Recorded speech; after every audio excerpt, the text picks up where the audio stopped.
نحمده ونصلي على رسوله الكريم اما بعد فاعوذ بالله من الشيطان الرجيم بسم الله الرحمن الرحيم رب اشرح لي صدري ويسر لي امري واحلل عقدة من لساني يفقهوا قولي رب زدنا علما اللهم فقهنا في الدين اللهم انا نسألك علما نافعا وعملا متقبلا ورزقا طيبا اللهم انفعنا بما علمتنا وعلمنا ما ينفعنا وزدنا علما آمین یا رب العالمین۔ آج ہم سورۃ البروج کو دیکھیں گے۔ یہ مکی سورت ہے اور مکہ میں اس دور میں نازل ہوئی جب کافروں کا ظلم و ستم پوری شدت کے ساتھ جاری تھا اور وہ مسلمانوں کو اتنی سخت سزائیں دیتے تھے کہ کسی طرح یہ ایمان سے پھر جائیں۔ یہ سورہ مسلمانوں کو صبر دیتی ہے، استقامت کی تلقین کرتی ہے، کیونکہ اس میں ایک پہلی امت کا ذکر ہے جس پہ شدید ترین آزمائش آئی تھی۔ تو جب بھی اللہ کے راستے میں مشکل آئے تو گھبرانا نہیں چاہیے، اس لیے کہ پہلے لوگوں پر بھی مشکلات آئیں اور اس سے کہیں زیادہ آئیں۔ سوچیں، صحابہ کو کہا جا رہا ہے کہ آپ سے پہلے لوگوں پر ایسی مشکلات آئیں تو آپ لوگ صبر کرو، اور ہم تو صحابہ کے حالات سن کے ہی گھبرا جاتے ہیں کہ اتنی شدید ان کو مشکل آئی۔ تو اللہ کے راستے میں آپ کبھی بھی ستائے جائیں، ظاہر ہے استغفر اللہ، ہم تو کچھ کہہ بھی نہیں سکتے کیونکہ ہماری تو جو مشکلات ہیں وہ کچھ بھی نہیں ہیں۔ اگر ہم دین سیکھ رہے ہوں، اس راستے میں ہمیں کوئی باتیں سننی پڑ جائیں، کوئی تانا دے دے، کوئی برا بھلا کہہ دے، زیادہ سے زیادہ یہی ہے نا، یہ بھی ہمارے لیے پہاڑ کے برابر ہو جاتی ہیں۔ ہم تو صحابہ کے حالات سے گھبرا جاتے ہیں، تو یہ جو ان سے پہلے کے لوگ جن کی مثال صحابہ کو دی جا رہی ہے، سوچیں کہ ان کی آزمائش کتنی بڑی ہوگی، ان کو کتنی اذیتیں دی گئی ہوں گی۔ تو جب بھی آپ کے اوپر کوئی بھی مشکل ایسا وقت آئے جس میں یہ خیال آنے لگے کہ اب تو دین پہ چلنا بڑا مشکل ہو گیا، اب میں بس یہ راستہ چھوڑوں یا اب میں کیسے اس پہ چلوں، قدم ڈگمگانے لگے، تو یہ سورت پڑھ لیا کریں، یہ آپ کو تسلی دے گی۔ مختصر سورہ ہے، ایک ہی رکوع ہے اس کے اندر، اور اس میں سیکھنے کی بات دین پر استقامت ہے۔ دیکھتے ہیں سورت کو۔ بسم اللہ الرحمن الرحیم۔ وَالسَّمَاءِ ذَاتِ الْبُرُوجِ، قسم ہے آسمان کی جو برجوں والا ہے۔ برج کس چیز کو کہتے ہیں؟ برج کہتے ہیں ٹاور کو، قلعے کو۔ آسمان، زمین کی جو گزرگاہیں آربٹس ہیں، چاند ستاروں کے جو آربٹس ہیں، ان کو بھی کہا گیا ہے۔ بعض کہتے ہیں کہ نہیں، برج سے مراد ستارے ہی ہیں، بعض کہتے ہیں برج سے مراد محل ہے۔ تو اصل میں تو بلند عمارت کے لیے آتا ہے نا برج، بلند عمارت یا محل، تو یہ سب اس سے مراد لیے گئے۔ تو آسمان کی قسم جو ذات ہے، ذات مطلب والا، پوزیسر، کیا پوزیس کرتا ہے؟ بروج کو، یعنی اس میں بہت سارے بروج ہیں، بہت سارے قلعے ہیں، بہت سارے محلات کہہ سکتے ہیں۔ اور قلعے جو ہیں ان میں کون بیٹھتا ہے؟ لشکر بیٹھتی ہیں، فوجیں بیٹھتی ہیں، تو اللہ کے فرشتے یہاں پر موجود ہوتے ہیں۔ تو سبحان اللہ، ہمیں تو آسمان ایسے ہی نظر آتا ہے کہ بس سپاٹ سا ہے، اس پہ کچھ بھی نہیں ہے، مگر اللہ تعالیٰ نے بتا دیا نہیں، اس میں بہت سارے برج ہیں۔ اللہ تعالیٰ کو ہی معلوم ہے کہ وہ کیسی ہیں اور کیا ان کا معاملہ ہے۔ باہر کیف یہ بہت بڑی قسم ہے۔ تو اگر ستارے مراد ہیں تو آسمان جو ستاروں والا ہے اس کی قسم کھائی گئی۔ اور پچھلی آپ صورتوں میں دیکھتے ہیں کہ آسمان کے پھٹنے کی بات، اس کے شق ہونے کی بات، اور یہاں پر آسمان کی حالت بتائی گئی کہ کیا اس وقت اس کا حال ہے، ابھی قیامت کی بات نہیں ہے۔ والیوم الموعود، اور قسم ہے وعدہ کیے گئے دن کی، موعود کی یعنی قیامت کے دن کی۔ اور جب بھی قسمیں کھائی جاتی ہیں تو اس کا مطلب کیا ہوتا ہے؟ اللہ تعالیٰ ایک تو اس چیز کی عظمت کا بیان کرتے ہیں، پھر یہ بھی یقین دلانا ہوتا ہے کہ جو بات آگے کہی جا رہی ہے وہ بالکل حق ہے، پھر اس چیز کو گواہ بنانا بھی ہوتا ہے، ٹھیک ہے۔ اور آپ دیکھیں گے کہ جو صورتیں بھی قسموں سے شروع ہوتی ہیں وہ مکی صورتیں ہوتی ہیں، تو یہ بھی ایک نشانی رکھ لیں کہ مکی صورت ہونے کی نشانی یہ ہے کہ قسم سے شروع ہوگی تو مکی صورت ہے۔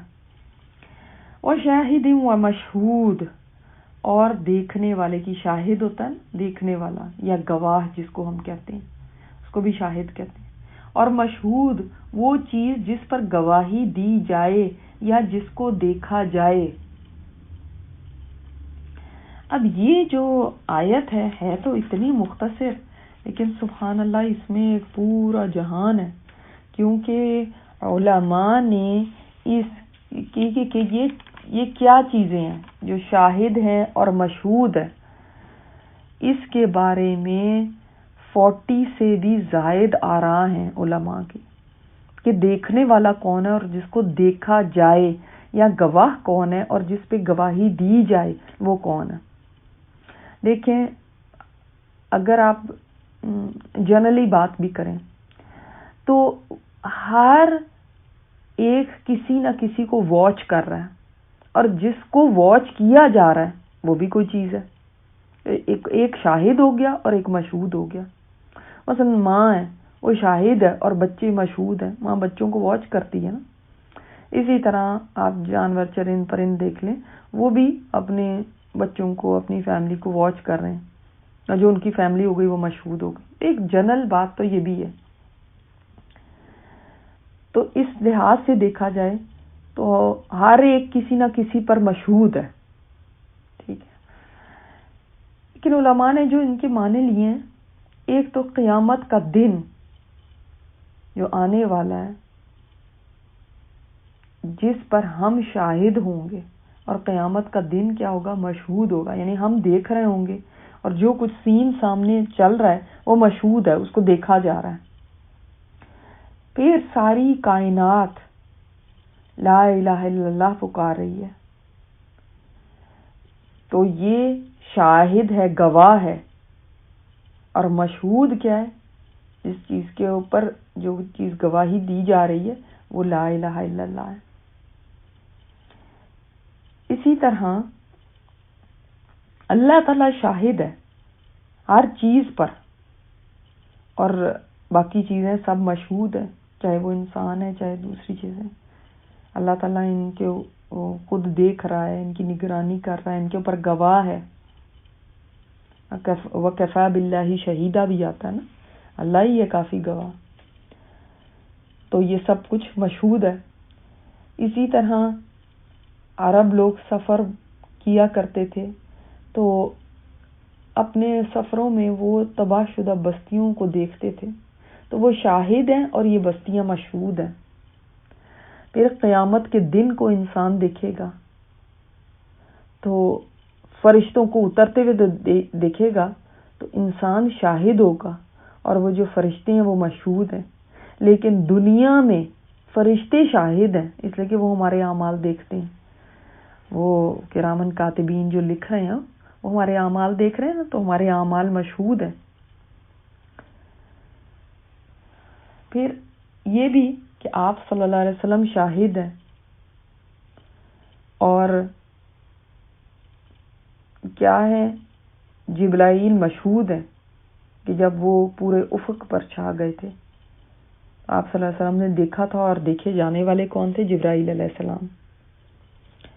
پھر وقت شاہد ہے جو ہمیں دیکھ رہا ہے کہ نا، والعصر میں ہے نا، عصر کے وقت کی قسم، تو وہ کس چیز پہ قسم کھائی گئی کہ انسان خسارے میں ہے۔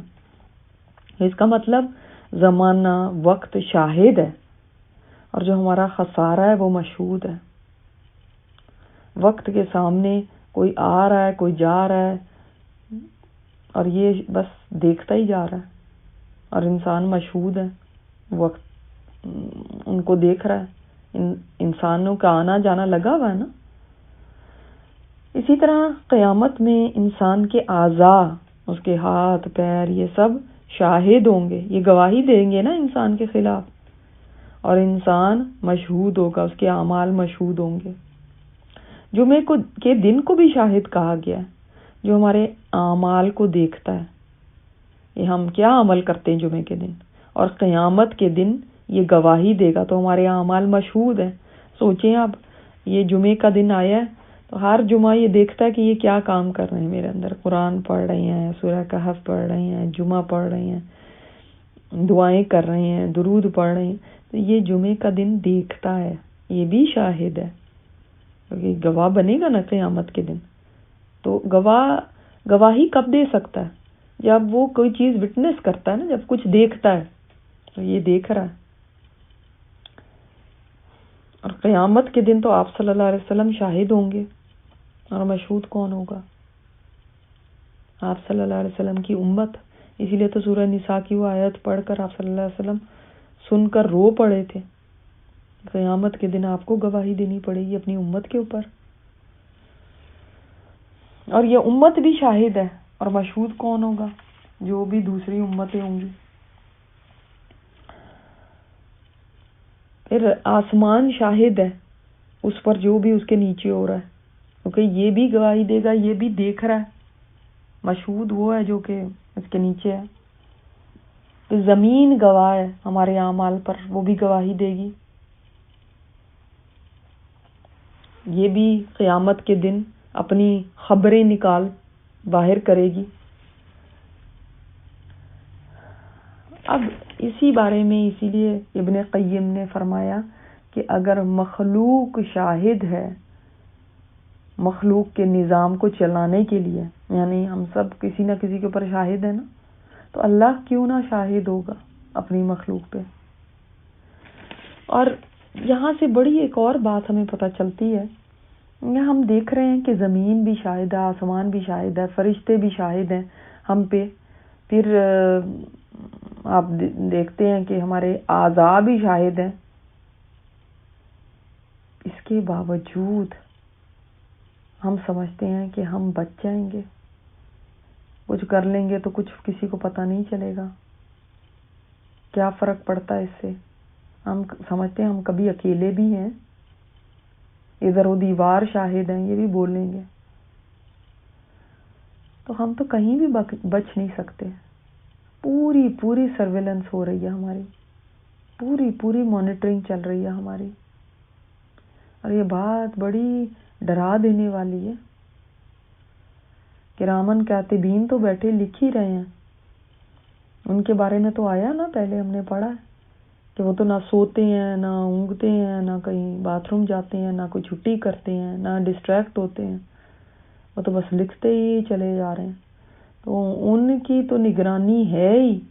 اور دیکھیں ہمارے ارد گرد ہر چیز گواہ ہے، اور یہ گواہیاں اس دن کھڑی ہو جائیں گی. اپنے اعضاء کو کدھر توڑ کے یہ کاٹ کے پھینک دیں گے ہم، انہوں نے ہی کھڑے ہو جانا. تو کہاں جائیں گے؟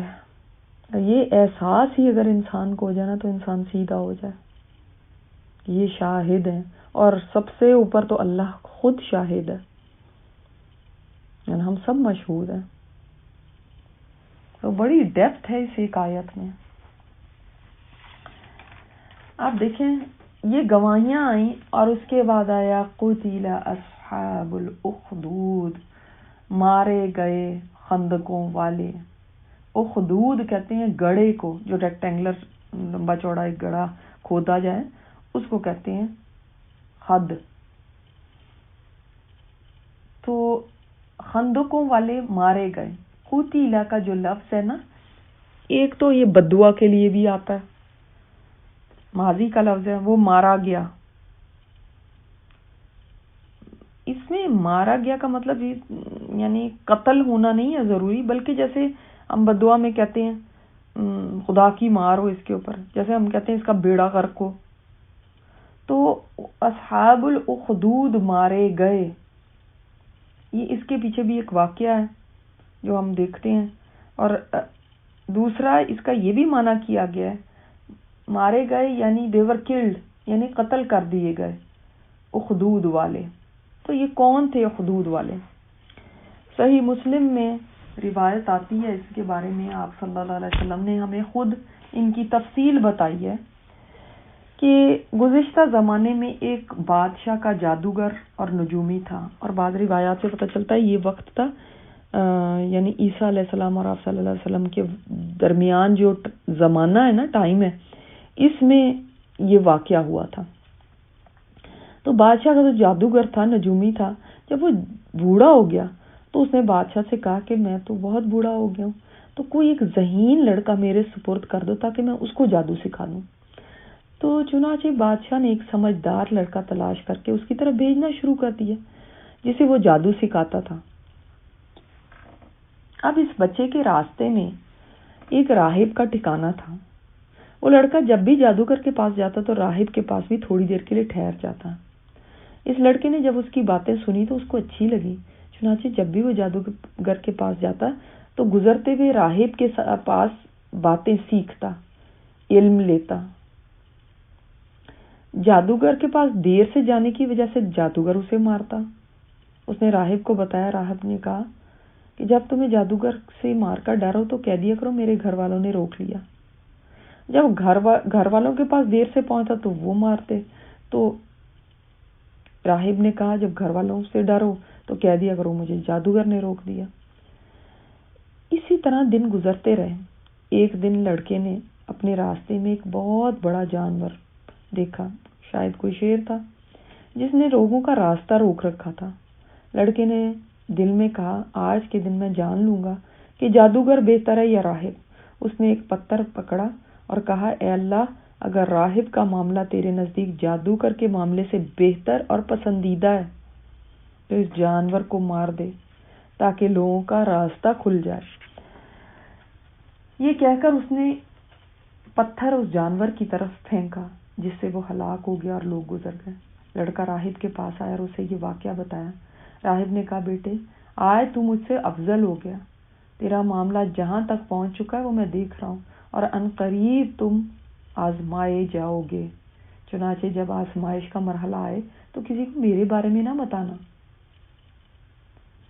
اب یہ جو لڑکا تھا، اب یہ پیدائشی اندھے کو، کوڑی کو اللہ کے حکم سے صحیح کرنے لگا اور باقی بیماریوں کا بھی علاج کرنے لگا. بادشاہ کا ایک درباری اندھا ہو گیا. اس نے جب اس لڑکے کا چرچا سنا تو وہ بہت سے تحفے لے کر لڑکے کے پاس آیا اور اس سے کہا اگر تم مجھے ٹھیک کر دو گے تو یہ سارے تحفے تمہارے لیے ہیں. لڑکے نے کہا میں کسی کو شفا نہیں دے سکتا، شفا تو صرف اللہ کے ہاتھ میں. اگر تم اللہ پر ایمان لاتے ہو تو میں اللہ سے دعا کروں گا، چنانچہ وہ تجھے شفا عطا فرما دے گا. اس درباری نے کہا ٹھیک ہے، اللہ پر میں ایمان لاتا ہوں. تو لڑکے نے دعا کی، اللہ نے اس کو شفا دی. وہ ٹھیک ہونے کے بعد بادشاہ کے پاس آیا اور اسی طرح اس کے پاس بیٹھ گیا جیسے بیٹھا کرتا تھا. بادشاہ نے اس سے پوچھا تیری بینائی کس نے بحال کی؟ اس نے کہا میرے رب نے. بادشاہ نے کہا کیا میرے علاوہ تیرا کوئی اور رب ہے؟ اس نے کہا میرا اور تیرا رب صرف ایک اللہ ہے. بادشاہ نے اب اس کو گرفتار کر لیا، اس کو سزا دیتا رہا حتیٰ کہ اس نے لڑکے کا پتہ بتا دیا. چنانچہ لڑکے کو بادشاہ کی خدمت میں لایا گیا. بادشاہ نے اسے کہا بیٹا تیرے جادو کا کمال اس حد تک پہنچ گیا کہ تو پیدائشی اندھے اور کوڑے کو بھی صحیح کرنے لگا ہے اور بھی یہ کام کرنے لگا ہے. لڑکے نے کہا بے شک میں کسی کو شفا نہیں دیتا، شفا دینے والا صرف اللہ ہے. بادشاہ نے اس کو بھی گرفتار کر لیا اور اسے سزا دیتا رہا حتیٰ کہ اس نے راہب کا بتا دیا. راہب کو پیش کیا گیا اور اس سے کہا گیا کہ تم اپنے دین سے پھر جاؤ. اس نے انکار کر دیا. بادشاہ نے آرا منگوا کر راہب کے سر کے عین درمیان میں رکھ دیا، پھر اس کے سر کو چیر دیا یہاں تک کہ اس کے 2 حصے ہو گئے. پھر درباری کو لایا گیا اور اس سے کہا گیا کہ اپنے دین سے پھر جا. اس نے بھی انکار کر دیا. چنانچہ آرا اس کے سر کے مانگ والی مقام پر رکھ دیا گیا اور اس کو بھی چیر کے 2 ٹکڑے کر دیا گیا. دیکھ لیں وہ ایمان سے نہیں پھرے. اور ہمیں کیا 2 باتیں کوئی سنا دے تو فوراً ہم کہتے ہیں ہائے کیا اس دین کی وجہ سے ہم پہ مشکلات پڑ گئیں. کوئی ایمان سے پھرنے کو نہیں کہہ رہا ہوتا، صرف کوئی دین پہ چلنے پر، کوئی دین پہ عمل کرنے کی وجہ سے کوئی سننی پڑ جائے بات، پھر دیکھیں ہمارے دلوں کا حال کیا ہوتا ہے. اتنے نازک ہیں ہم. پھر لڑکے کو لایا گیا اور اسے کہا گیا اپنے دین سے پھر جاؤ. اس نے بھی انکار کر دیا. بادشاہ نے اپنے سپاہی بلائے اور کہا اس کو فلاں پہاڑ پہ لے جاؤ، جب تم اس کی چوٹی پہ پہنچ جاؤ تو اسے اس کے دین کے بارے میں پوچھنا، اگر تو یہ اپنے دین سے پھر جاتا ہے تو ٹھیک ہے، ورنہ اس کو وہاں سے نیچے پھینک دینا. وہ پہاڑ پہ لے کر چڑھے. جب پھینکنے لگے تو لڑکے نے اللہ سے دعا کی، اللہم اکفنیہم بما شئت. یہ دعا یاد کر لینی چاہیے، اے اللہ جیسے تو چاہے مجھے ان سے بچا لے.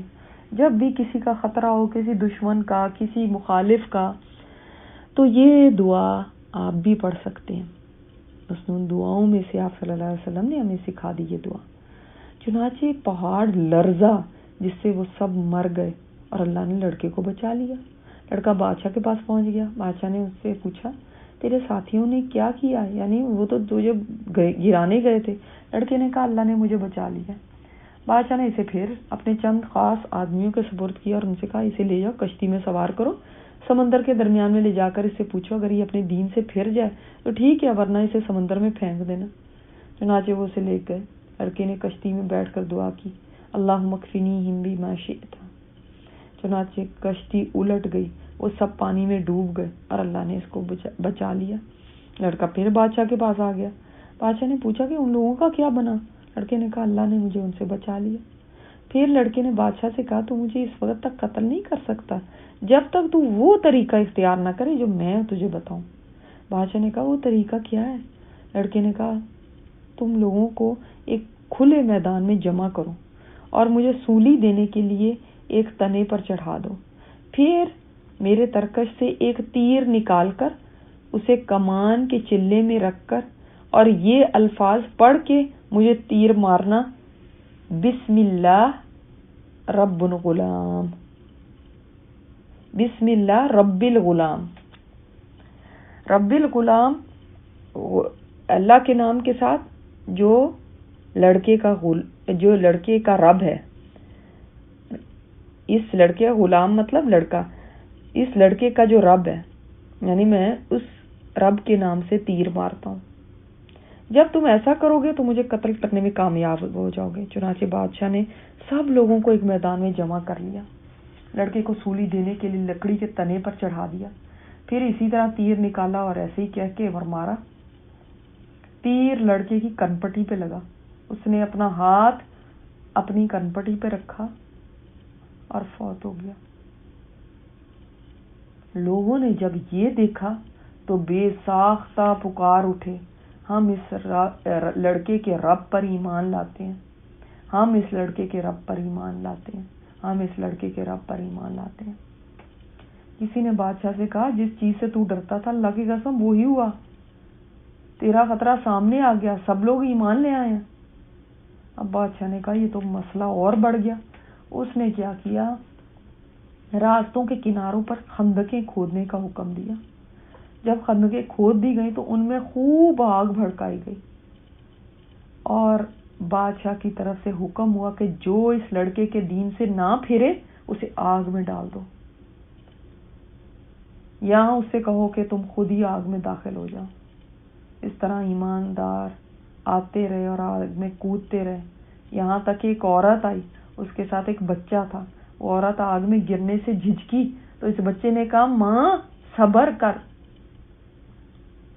یقیناً حق یہی ہے. اللہ اکبر. اور وہ ماں کود گئی. یعنی چھوٹے چھوٹے بچے، عورتیں، مرد سب اس آگ میں جلا دیے گئے. کہا جاتا ہے کہ یہ یمن میں نجران کا علاقہ تھا. اللہ اکبر. اور کوئی بھی ان میں جھجکا نہیں، کوئی بھی پیچھے نہیں ہٹا.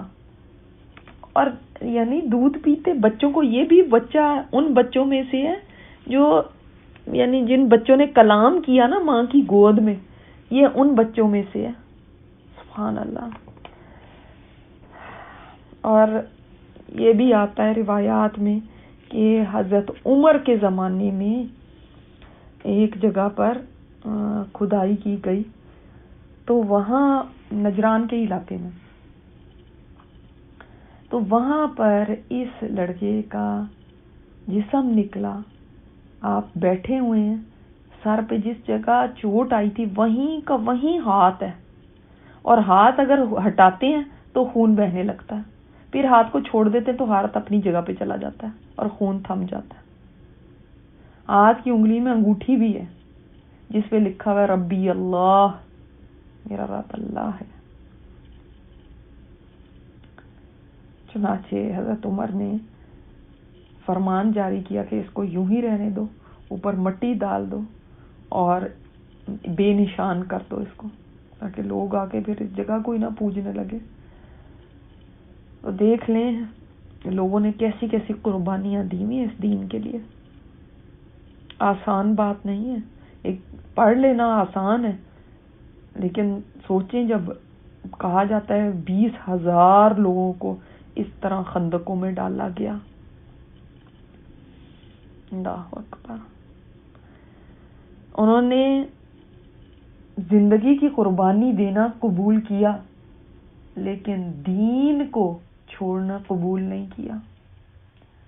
اور آج تو چھوٹی چھوٹی سی باتوں پر دین کو جانے دیتے ہیں ہاتھ سے. ہمیں کیا سبق ملا اس سے؟ ہمیں کیا پتہ چلتا ہے اس سے؟ ہمیں پتہ چلتا ہے ایک تو یہ بات کہ دین کے راستے میں لوگوں نے مشکلات سہی ہیں. کوئی یہ جو خیر میں کہتے ہوئے بھی شرم آ رہی ہے کہ آج کی بھی مشکلات اس کو کہنا بھی چاہیے. ہم کہتے ہیں ہاں یہ آج تو دین پر چلنا انگارہ ہاتھوں میں لینے کے برابر ہے. وہ کون سا انگارہ ہاتھوں میں لینے کے برابر ہے؟ کس کو چیرا جا رہا ہے آروں کے ساتھ؟ کہاں پہ خندقیں کھدی ہوئی ہیں جس میں لوگوں کو ڈالا جا رہا ہے؟ ہم میں سے تو الحمدللہ کسی کے ساتھ ایسا نہیں ہو رہا. ہاں یہ ہے دنیا میں اس وقت ہیں ظلم و ستم ہو رہے مسلمانوں کے اوپر ان کے دین کی وجہ سے. آپ روہنگیا اٹھا کے دیکھ لیں، آپ کشمیر اٹھا کے دیکھ لیں، فلسطین دیکھ لیں، وہاں پہ ظلم و ستم ہو رہے ہیں اور صرف کس لیے کہ یہ مسلمان ہیں. تو یہ لیکن پہلی دفعہ نہیں ہو رہا. اللہ تعالیٰ نے بتا دیا یہ پہلے بھی ہوتا رہا ہے. تاریخ اٹھا کے دیکھو ماضی میں کیسے مومنوں کو اذیتیں دی گئی ہیں، کیسے ان کے اوپر ظلم و ستم کیا گیا ہے. تو تم اپنی تکلیف کو یہ نہ سمجھو کہ تم ہی ہو، صرف تم سے پہلے بھی ایسے گزرے ہیں. پھر دیکھو ان کی ثابت قدمی، اور ان میں کتنا چھوٹا لڑکا ہے یہ جو کیسے ڈٹ گیا. ہمیں یہاں پہ یہ بھی پتہ چلتا ہے، یعنی جو ہم سیکھتے ہیں اس سے، کہ جادوگر کا جادو جو ہوتا ہے نا وہ صرف وقتی ایک اثر ظاہر کرتا ہے، لیکن اس کا سیکھنا سکھانا گمراہی ہے، کفر ہے. اور دین کا علم اور طالب علم کی فضیلت اور مقام اس سے پتہ چلتا ہے. پھر ہمیں یہ بھی پتہ چلتا ہے کہ جو حق والا ہوتا ہے نا اس کا سارا اعتماد توکل اللہ پر ہوتا ہے. وہ کسی باطل قوت سے ڈرتا نہیں ہے، لرزتا نہیں ہے. یہ مجھے کچھ کر دیں گے، یہ مجھے ایسے ہو جائے گا، پھر میرا کیا بنے گا. نہیں، وہ اللہ پہ ٹرسٹ کرتا ہے. اور پھر ہمیں پتہ چلتا ہے جب انسان اللہ کے تابع ہو جائے تو دیکھ لو پہاڑ بھی اور سمندر بھی اس کے تابع ہو جاتے ہیں. دیکھیں اللہ تعالیٰ نے کیسے ان کی بات کو قیامت تک کے لیے قرآن میں دے دیا. یہ لوگ آتے رہیں گے، پڑھتے رہیں گے، ان سے سیکھتے رہیں گے. پھر ہمیں یہ بھی پتہ چلتا ہے کہ اس لڑکے میں طلب تھی نا، تو بادشاہ نے چاہے کاہن کی طرف بھیجا، جادوگر کی طرف بھیجا، مگر وہ کہاں پہنچے؟ راہب کے پاس. تو جب دل میں تڑپ ہو کہ میں حق تک پہنچنا چاہتا ہوں، طلب ہو تو اللہ تعالیٰ ضرور ہدایت دیتا ہے. اور اگر اس طرف سے لاپرواہی ہے، غفلت ہے کہ کوئی فرق نہیں پڑتا، کوئی پرواہ نہیں ہے، حق ملتا ہے یا نہیں ملتا، جب اس چیز کی پرواہ ہی نہیں ہے، اپنی زندگی میں مگن ہے، تو پھر اللہ تعالیٰ کو بھی نہیں ضرورت کہ ایسے لوگوں کو زبردستی ہدایت دے. آپ دیکھتے ہیں صحبت کا کتنا پتہ چلتا ہے. صحبت انسان کے لیے کتنی بڑی چیز ہے.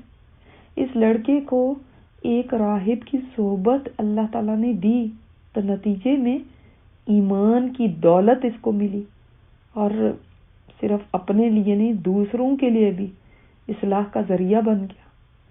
تو نیک صحبت، نیکوں کے ساتھ رہنا، نیکوں کی باتیں سننا، نیکوں کے طریقے کو دیکھنا انسان کے اوپر بڑا گہرا اثر چھوڑتا ہے.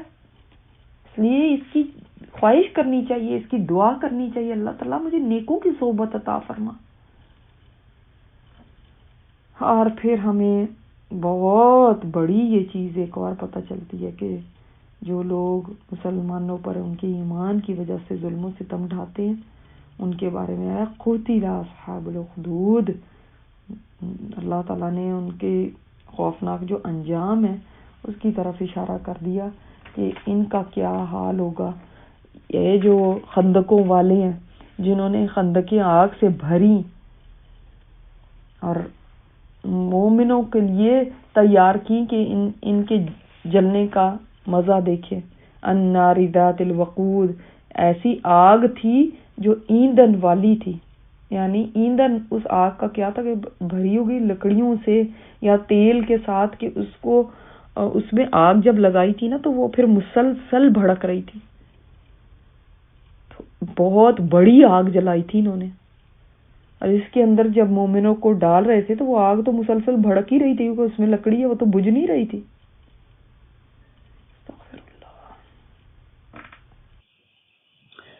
سبحانک اللہم و بحمدک نشہد ان لا الہ الا انت نستغفرک و نتوب الیک.